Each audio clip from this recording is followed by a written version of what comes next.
खरात प्रकरणातील सीडीआरवरून विरोधकांनी दमानियांना घेरलंय। खरात प्रकरणामध्ये राजकीय नेत्यांवर निशाणा साधणाऱ्या सुषमा अंधारे यांच्या टार्गेटवर अंजली दमानिया आहेत। दमानियांना सीडीआर देणारा व्यक्ती कोण असा सवाल अंधारेंनी केलाय।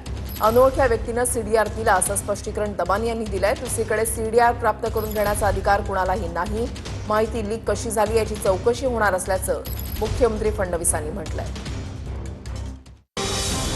अशोक खरात प्रकरणामध्ये अंजली दमानियांनी समोर आणलेल्या सीडीआरमुळे राजकीय वातावरण तापलंय।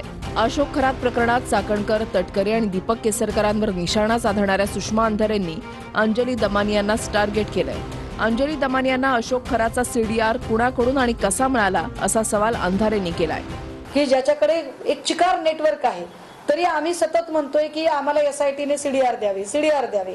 आम्ही पोलिसांना कायदेशीर मागणी करतो।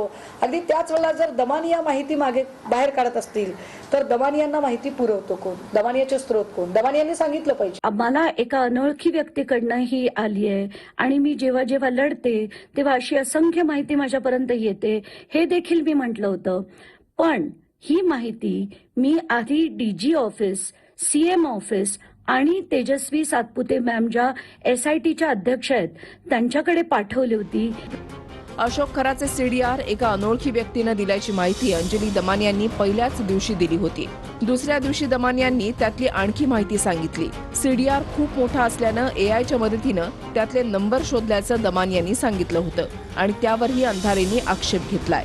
तुम्ही आधी असं म्हणालात की कुठल्या तरी व्यक्तीने तुम्हाला कॉल डिटेल्स दिले किंवा ते कोणतं ऍप आहे की ज्या ऍपमध्ये माहिती टाकल्यानंतर कोणाचे किती कॉल आहेत, आउटगोईंग किती, इनकमिंग किती, ड्युरेशन किती हेही कळतं। क्लॉड नावाचं अँथ्रोपिक कंपनीचं एक सॉफ्टवेअर आहे। हे सॉफ्टवेअर घेऊन मी या क्लॉडवर टाकलं, तो सीडीआर टाकला आणि जर मी त्याच्यात एकनाथ शिंदेचा नंबर टाकला तर त्या शिंदेच्या नंबरवरनं किती इनकमिंग आले, किती आउटगोईंग आले हे देखील कळतं।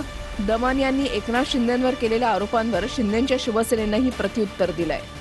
आत्ताचे महाराष्ट्राचे उपमुख्यमंत्री एकनाथ शिंदे यांचे तब्बल 17 कॉल्स हे अशोक खरातांना नॉर्मल सेलफोनवरनं झाले होते। 10 इनकमिंग आणि 7 आउटगोईंग कॉल्स होते। की अशा आरोप प्रत्यारोपावरनं माननीय एकनाथ शिंदे साहेबांचं कर्तृत्व हे काही कमी होणार नाही, नेतृत्व कमी होणार नाही। उलट जनतेला ज्या पद्धतीनं एकनाथ शिंदे साहेब भावतात त्याच्यामध्ये वाढच होईल। अशोक खरात प्रकरणात अनोळखी व्यक्तीनं सीडीआर दिलाय हे अंजली दमानिया पहिल्या दिवसापासून सांगतायत। पण तो सीडीआर देणारा व्यक्ती कोण, सीडीआर लीक कसा झाला, खरातचा सीडीआर जाणून बुजून लीक करण्यात आला का असे प्रश्न निर्माण झालेत। फडणवीसांनी यावर कारवाईचं आश्वासन दिलंय।